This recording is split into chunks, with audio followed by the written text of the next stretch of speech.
escrevendo a Timóteo, que era um presbítero novo, porém com maturidade espiritual alcançada por tantas provações e experiências ministeriais,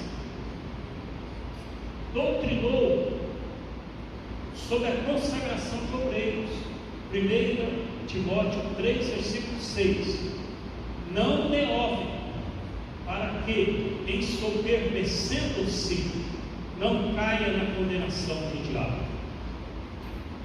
Que não deveria chamar ao ministério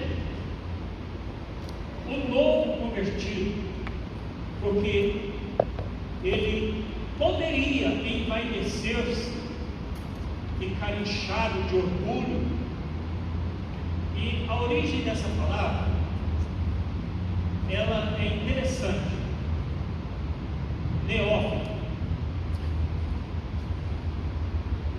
na origem dela mesmo, significava uma planta recém-plantada, uma plantinha que foi plantada agora. Então, chegou até nós assim pedido ao pastor da igreja a instrução de que não se deva chamar ao ministério novo convertido até que ele alcance maturidade na vida espiritual, com risco de ficar inchado de orgulho e cair na mesma condenação do diabo. Qual foi a condenação do diabo? O orgulho. Em Gênesis, quando o Senhor Deus criou todas as coisas pelo seu poder, então Ele também, pelo seu poder criador, Ele opera o poder sustentador de todas as coisas.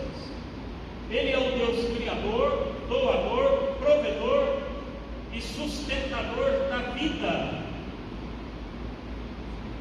O rei Davi viu isto claramente e exclamou em 1 Crônicas 29, versículos 11, 12 e 14: porque teu é tudo quanto há nos céus e na terra, e na tua mão está o engrandecer e dar força a tudo, porque tudo vem de ti e da tua mão damos.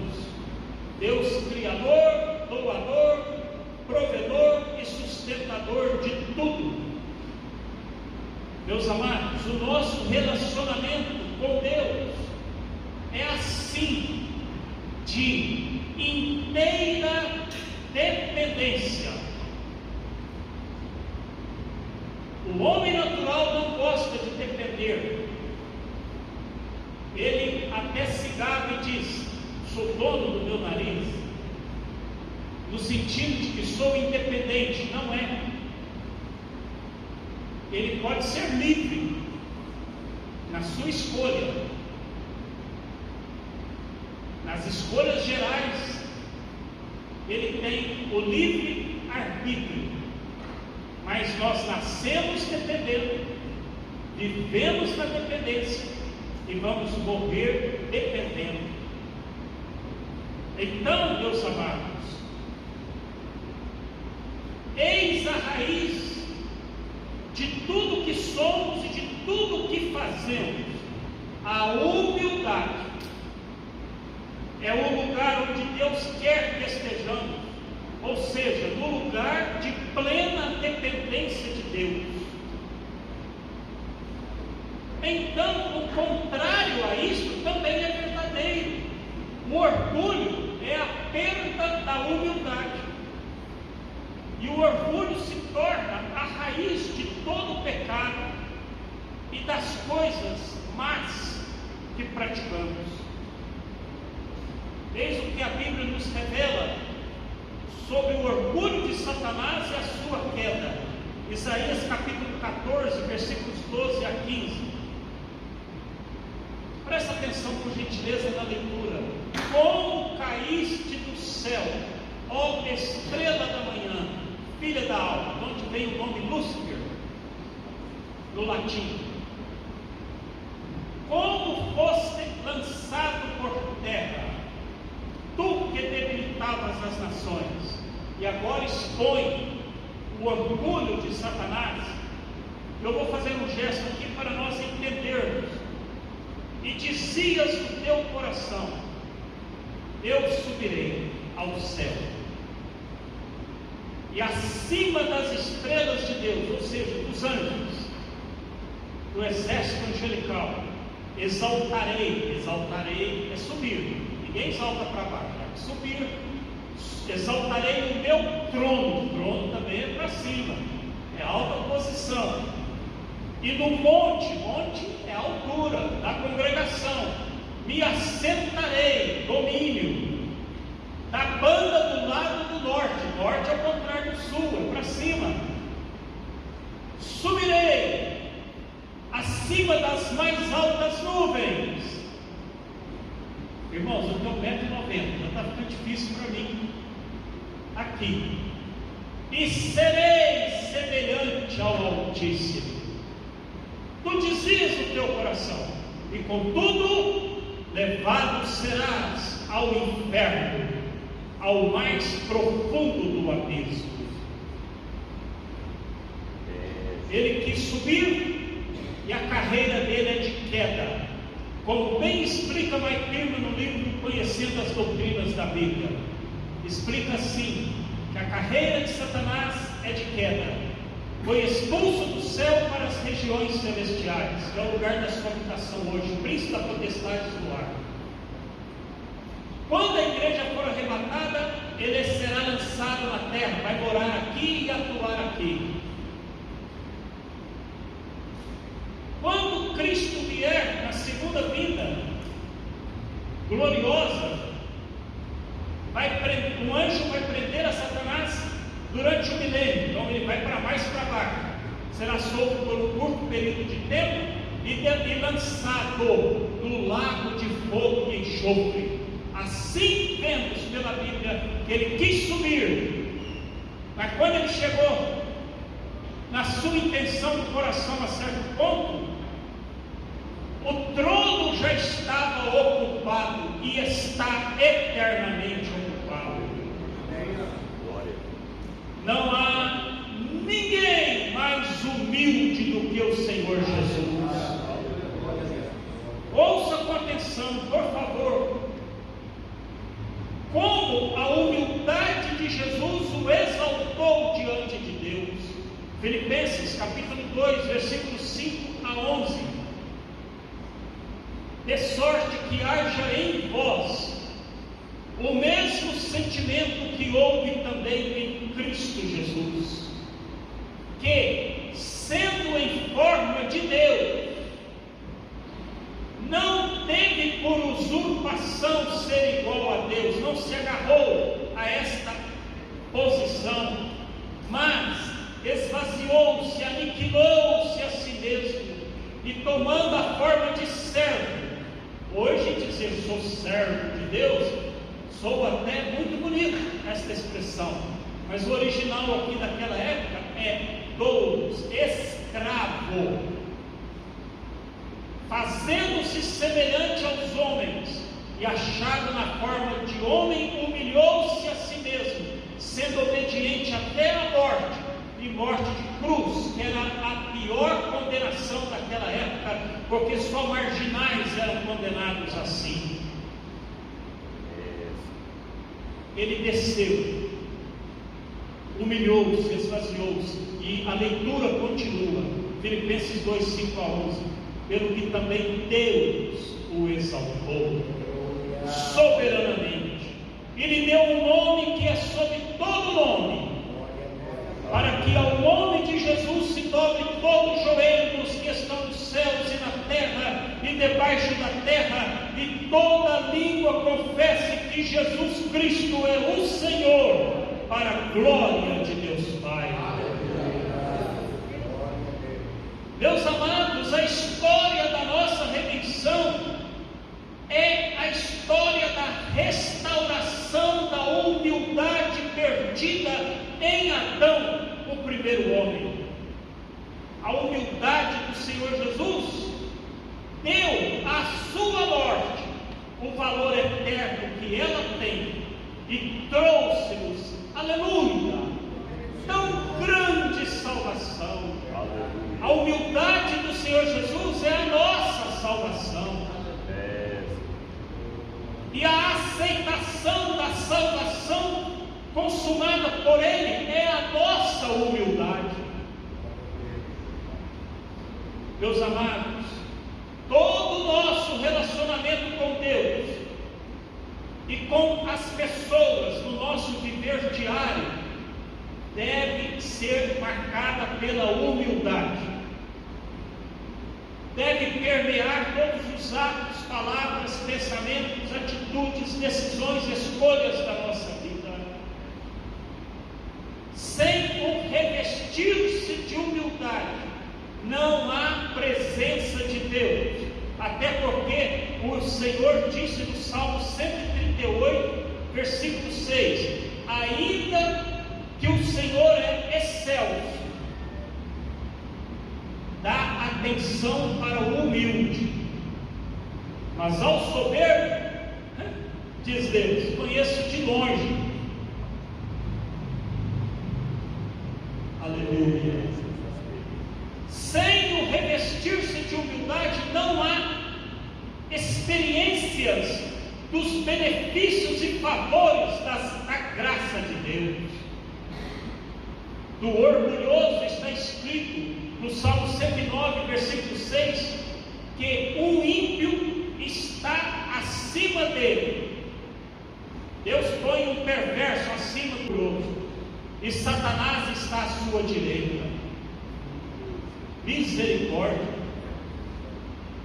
Mas no final do Salmo 109, temos a garantia de que Deus se põe à direita do pobre.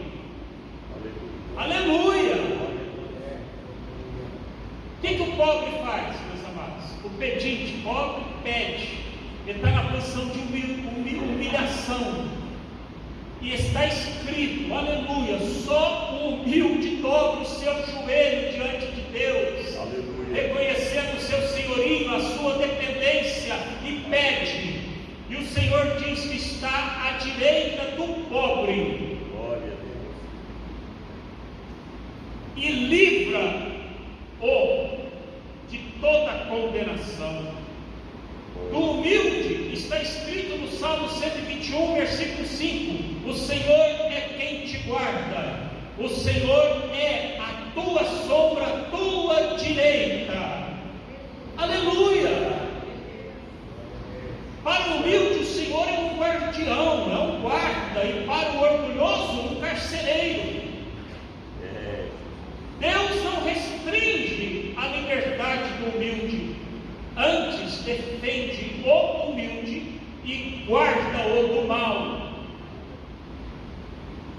Os sofrimentos do orgulhoso não atingem a vida do humilde. Meus amados, sem o revestir-se de humildade, não há em nossa vida a manifestação do poder do Espírito Santo. Salmo 51, versículo 17: a um coração quebrantado e contrito não desprezarás, ó Deus. A humildade é o único solo no qual a graça de Deus brota e dá fruto.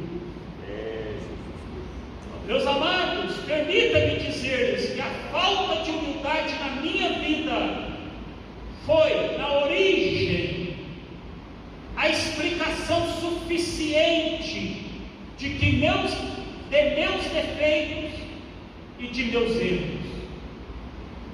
Meus erros e as manifestações dos meus defeitos deram-se sobretudo quando me faltou humildade, quando agi pela queda adâmica do orgulho. Qualquer um que quiser ser santo, a humildade deva ser a marca do seu caráter. O O grande pregador Moody disse que o crente é semelhante a uma vasilha furada. Precisa estar sempre debaixo da fonte transbordante que é Cristo. Aleluia. Ora, da mesma forma como os rios descem pelas regiões mais baixas, também a raiz de todos os atos e de tudo que buscamos ser é nutrida pela humildade. Lembra do Salmo 133? É como o óleo que desce, e desce da cabeça para a barba, e desce, lá fala desce 3 vezes, aí desce até a orla, é descer o óleo. Você quer unção do Espírito Santo? É o contrário. No mundo luta-se para crescer. Não sendo essa ambição desmedida, você deve mesmo se preparar, cuidar da sua vida profissional, acrescentar valores, tudo bem, mas com coração limpo, humilde e fiel, porque na vida da igreja é o contrário. Aqui o óleo tem que descer para você ter autoridade, para você ter maturidade, para você ter santidade, tem que descer, é o óleo que desce. Aleluia. Lembro-me de ler há anos passados da visita, a primeira visita do pastor David Ong Cho, que pastoreou a Assembleia de Deus em Seul, capital da Coreia do Sul. Ele teve uma história admirável e sua biografia é emocionante. Ong Cho.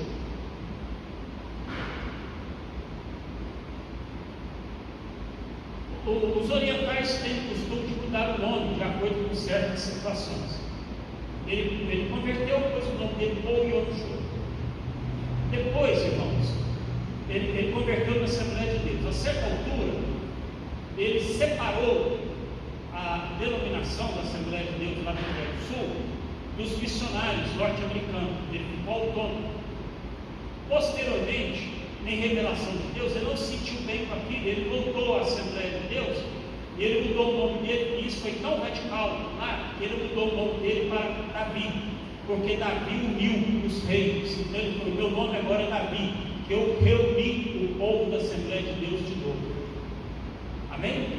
Amém. Os orientais têm esse costume. A biografia dele é emocionante. Ela é marcada por sinais, milagres e maravilhas do seu ministério. Uma me vem à memória. Ele disse que foi convidado a um jantar com os obreiros. Os obreiros diziam: pastor, vem jantar conosco. E ele, estando ali jantando, ele viu um casal de obreiros, marido e mulher, cujo filho era paralítico. E ele sentiu a voz do Espírito Santo falar com ele: vai lá e fala para os pais, aqueles pais, que eles vão chegar em casa e o filho vai andar. Aleluia. Irmãos, imagina, ele relutou por 5, 10, 15, 20 minutos. E se não andar, e se eu falar, o Espírito Santo fala com ele, ele levantou ousadamente da cadeira, foi lá e falou: irmãos, quando vocês dois chegarem em casa, o seu filho vai andar. Ele falou que o jantar para ele terminou, não teve gosto, e ficou naquele espírito de oração.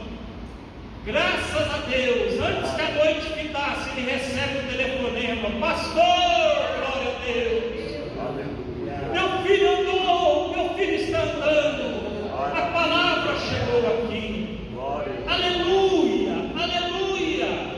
Ele faleceu em 2021, aos 85 anos. Então, na ocasião, eu li a narrativa, portanto, da sua visita ao Brasil. E a foto que publicaram me chamou a atenção. ele rodeado, à direita, rodeado não, né? Ladeado, né? À direita e à esquerda, todos os pastores, os grandes líderes nacionais, e ele no meio. Ele era pequeno, magrinho, e todos com aqueles ternos bem elegantes, à esquerda e à direita, e lá no meio, aquele homem franzino, de tênis, calça esporte, camiseta tipo Wellington branca, manga curta, e um bonezinho branco. E me chamou a atenção.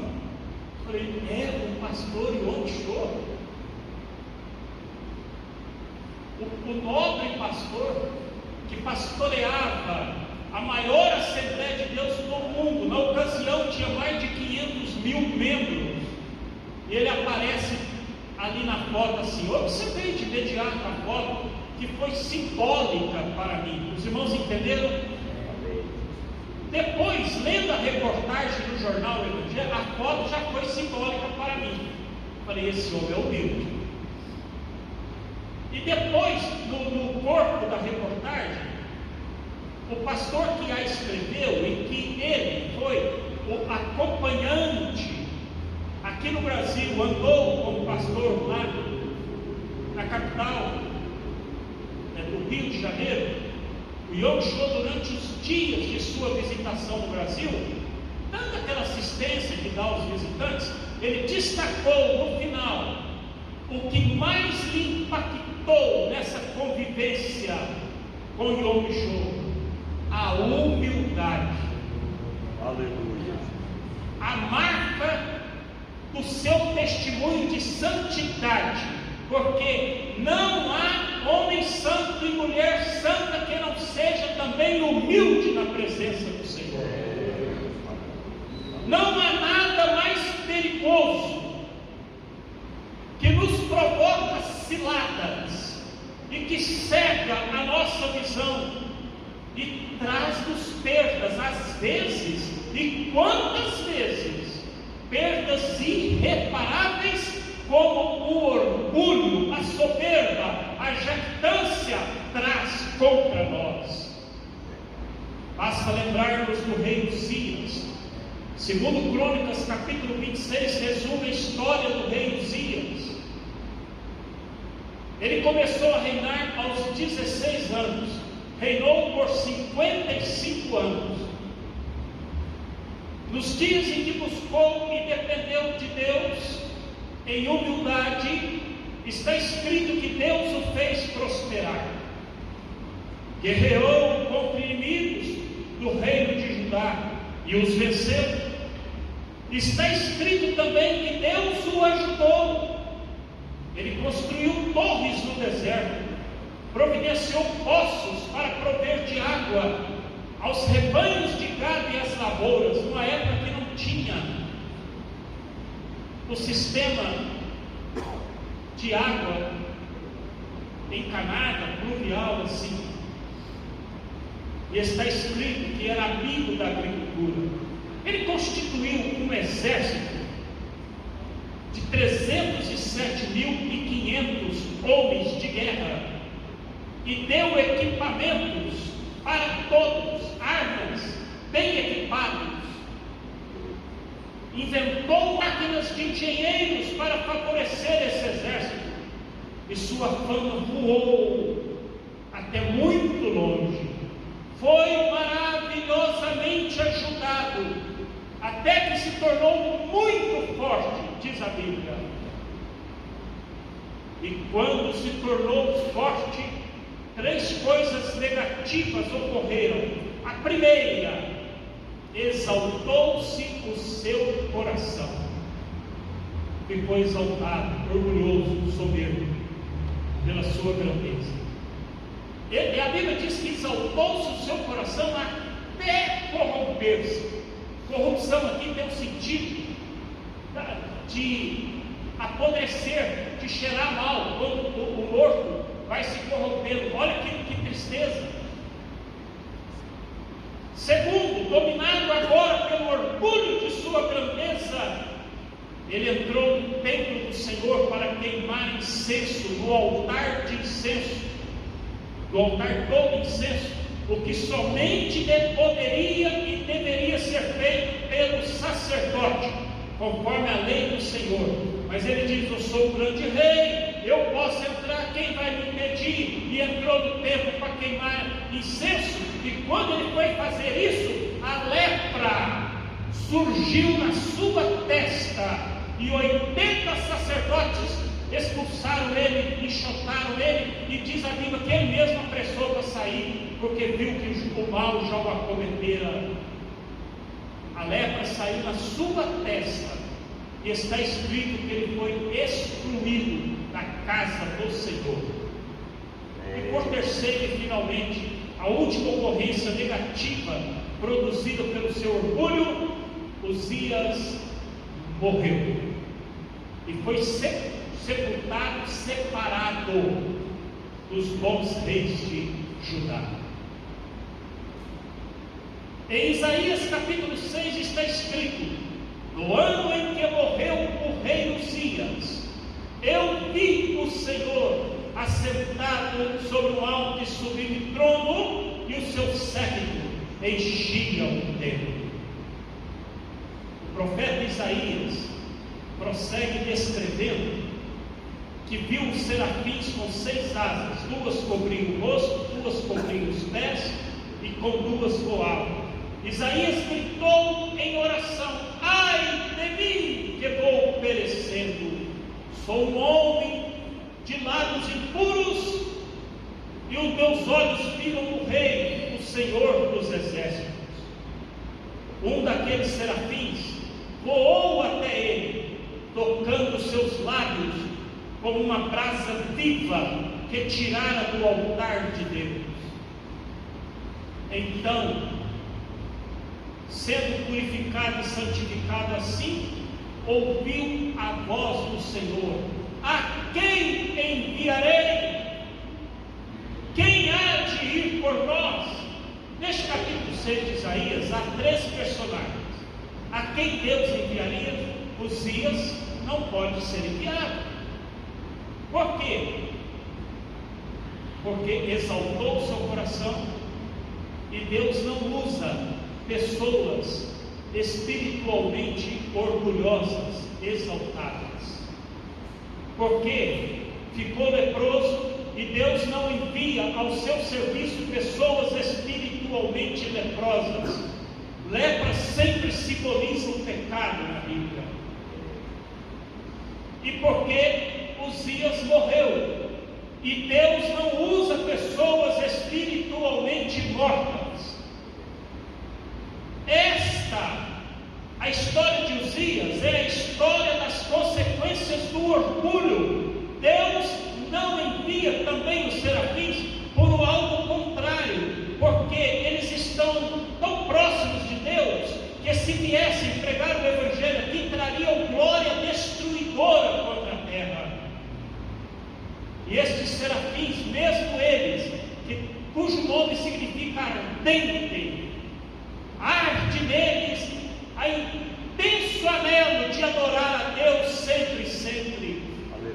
E eles estão no limiar, próximos ao trono de Deus. Aleluia. Com 2 asas eles cobriam o rosto, porque ninguém chega à presença de Deus com o rosto descoberto. Somente a igreja, a noiva do Cordeiro, terá este privilégio. 1 João 3:2, nós sabemos que quando ele se manifestar, seremos semelhantes a ele, porque assim como o veremos. Com 2 asas cobriam os pés, símbolo da reverência, e com 2 voavam, porque tudo que é de Deus se movimenta. Gênesis 1:2 diz-nos que o Espírito se movia sobre a face do abismo. Hoje ainda o Espírito Santo se move entre nós. Aleluia! Trazendo o pecador para a igreja, e se moverá ainda mais, levando a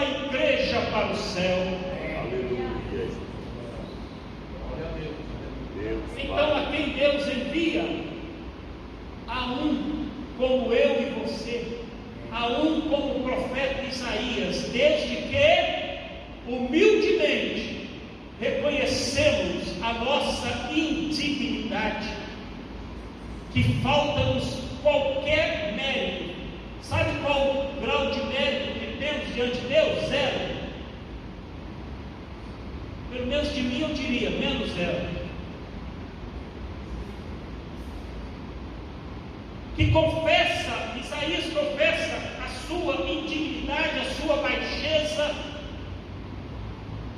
a sua fragilidade, a sua dependência. Ai de mim, eu vou perecendo. Enfim, quando percebemos o nosso coração orgulhoso, nós nos prostramos com esse ai, e vemos que somos impotentes para expulsar de dentro de nós essa dificuldade que temos em sermos humildes. O próprio Senhor Jesus veio então para dar graça sobre graça, para nos redimir.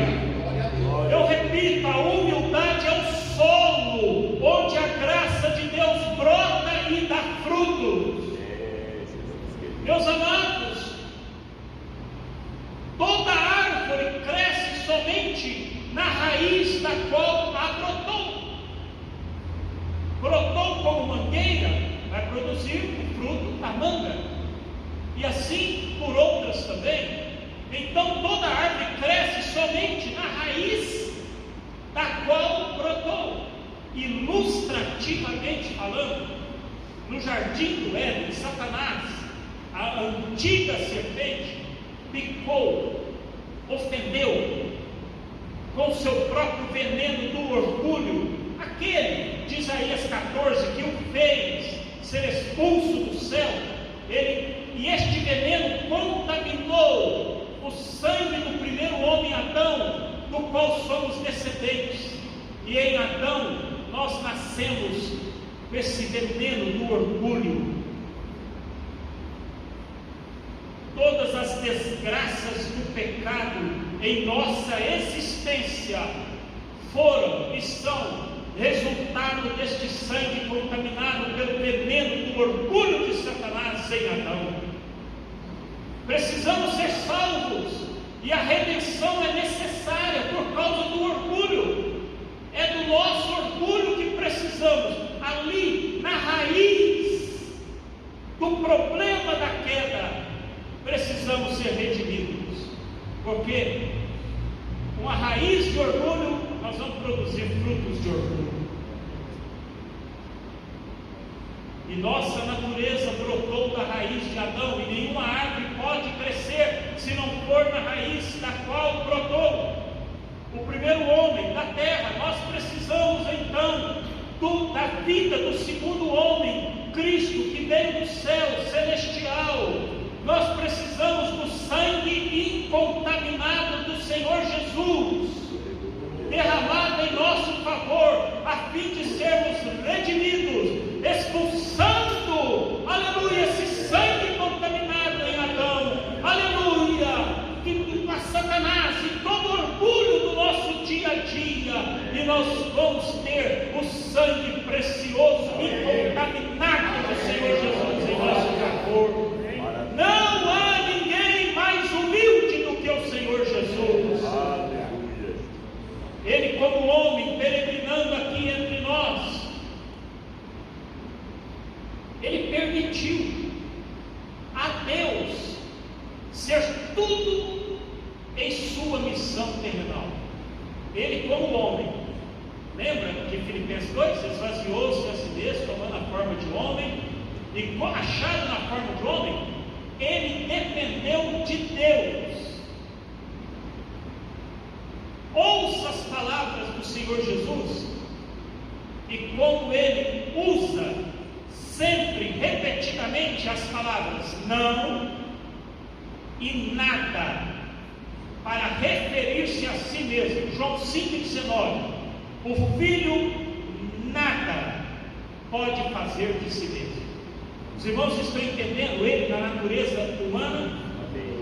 João 5,30. Eu nada posso fazer de mim mesmo. O meu juízo é justo, porque não procuro a minha própria vontade.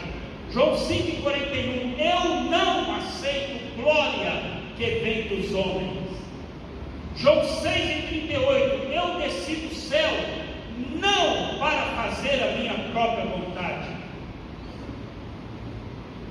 João 7,16, o meu ensino não é meu. Eu fico pensando aqui quantas vezes nós já erramos. Acho que eu preguei bem hoje. Acho que hoje eu me saí bem. E Jesus vem e diz: o meu ensino não é meu, então é menos meu ainda, é menos zero. João 7,28, não vim de mim mesmo. João 8,28, nada faço por mim mesmo. João 8,42, não vim de mim mesmo, mas Ele me enviou. João 8,50, eu não procuro a minha própria glória. Você está conseguindo aprender alguma coisa aqui? Maravilha. João 14, versículo 10, as palavras que eu vos digo, não as digo de mim mesmo. João 14, 24, a palavra que estáis ouvindo não é minha. O irmão está aprendendo mesmo de Jesus? Manso e humilde de coração? É o que eu muito desejo. Manso e humilde de coração. Meus amados, eu li no Jornal da Manhã, há anos passados, é mais uma história repetida, mas se eu penso para outros será novidade. Eu li no Jornal da Manhã o encontro de dois homens, porque aconteceu aqui no centro da cidade, bem na Rua Machado, não entendi, foi na Rua Machado, quando não tinha um calçadão, em frente das casas pernambucanas, com a Alaor Prata, um carro antigo, velho, sofrido, bate no carro novo, bonitão, caro e errado. O dono do carro velho estava errado. Dentro do carro dele, duas crianças. Dentro do carro bacana, um carro caro, duas crianças também. O dono do carro, de maior valor, estava certo. O trânsito saiu e o outro já vendo tudo era desfavorável a ele. E esse homem de mais posses disse assim para ele: eu não conheço você, você não me conhece. Nós temos duas alternativas aqui: ou nós dois brigamos pela matilha, eu discuto com você, você discute comigo, ou nós podemos aproveitar essa oportunidade ruim e ficarmos amigos. Eu quero te convidar a almoçar na minha casa e levar sua mulher, suas duas crianças. Vocês não acham isso lindo, não? Eles não eram crentes, gente. Quero falar isso para vocês. Estou contando história de crente, não. O homem do carro mais errado, o carro errado, ficou pasmo. Falou: anota meu endereço, vocês vão almoçar na minha casa. Eu faço questão, vocês vão almoçar. Leva suas crianças, porque elas podem crescer amigas uma das outras. Ao invés de nós dois, eu pai, você pai, eu dono, chefe de família, você chefe de família, nós brigarmos aqui. E quanto às despesas, eu cubro as minhas, você cobre as suas. Vamos embora. Você cuida do seu carro, eu cuido do meu. E assim foi. Aí eles saíram no jornal. Legal, né? 25 anos depois, os filhos já casados, todos foram no casamento dos filhos, um do outro. Os filhos cresceram amigos, os filhos já formados nas faculdades, todos foram nas formaturas. 25 anos de amizade, eles estavam comemorando. 25 anos que aquilo tinha acontecido. Deus, maravilha. Aleluia. Aleluia. Maravilha. Glória a Estas palavras do Senhor Jesus nos ensinam que Deus somente pode trabalhar em você e através de você, como filho, como pai, como mãe, como marido, como esposa, como obreiro, com o serviço e o cargo que lhe foi delegado aqui na vida da igreja, como profissional liberal, como aposentado, como empregado, como patrão. Quando não somos nada, para que Deus seja tudo em nós. Deus, tu és fiel. Aleluia! Aleluia! Glória a Deus. Eu hospedei um jovem na minha casa, e o pai dele é uma pessoa que faleceu, porém foi um homem admirável, foi um cristão admirável. Eu hospedei aquele moço na minha casa, e na cozinha, conversando com ele, ele me contou: Eliel, a minha mãe foi professora de escola dominical de um menino. Esse menino cresceu, tornou-se um engenheiro e foi trabalhar em São Paulo, capital, uma grande construtora, se não a maior do Brasil naquela época. A Avenida Paulista era o prédio desse grupo, a maior construtora do país. Então, este mocinho que estava ali comigo na cozinha disse: então, nós, da cidadezinha do interior de São Paulo, eu também me formei como engenheiro. E aquele que foi aluninho da escola dominical da minha mãe, também agora é engenheiro, mais velho que eu, numa alta construtora do país. E ele, no estágio dele, ele fez estágio na Volkswagen, porém terminou o estágio e eles não o contrataram. Voltou para a cidadezinha do interior. A mãe dele disse: vou ligar para aquele meu aluno da escola dominical, aquele menino criado aqui na igreja. E ligou. Ele atendeu: minha professora querida, inesquecível, tratou bem. E ela falou: meu menino formou em engenharia, precisa trabalhar, fala para ele vir aqui, dia tal, trazer o currículo. Ele foi, chegou lá, jovenzinho, com o currículo. Quando falou: quer falar com o fulano, mandaram ele lá, já estava esperando ele, já estava tudo ordenado para ele podia subir. Subiu, chegou, uma moça veio. Uma moça veio e falou assim: estes são os documentos para admissão, você começa dia tal. Ele: o quê? Aí esse senhor veio cumprimentá-lo, e ele descobriu que aquele homem, abaixo do dono, tinha 3 superintendentes gerais do Brasil, e aquele homem era um deles, um dos 3 da hierarquia, 3 abaixo apenas do dono. Era o aluno da escola dominical. Ele foi admitido e mandado para uma capital.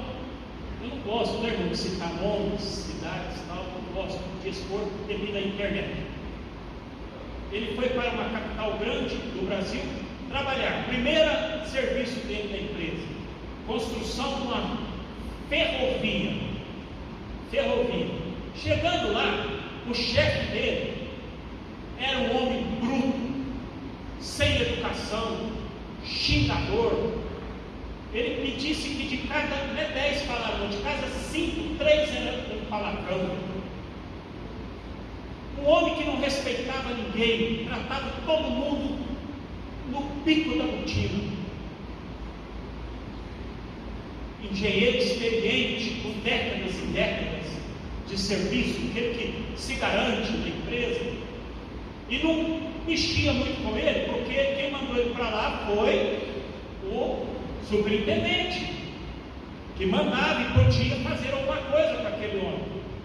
Então ele falou: você vai contratar, você faz uma licitação aí para contratar uma empresa para nós. Ele fez, 3 empresas se candidataram para prestar aquele serviço terceirizado. Os irmãos estão entendendo? 3, e ele, aquele menino, seria quem ia decidir qual seria o escolhido. E ele falou assim para o chefe dele, o chefão, Bruno.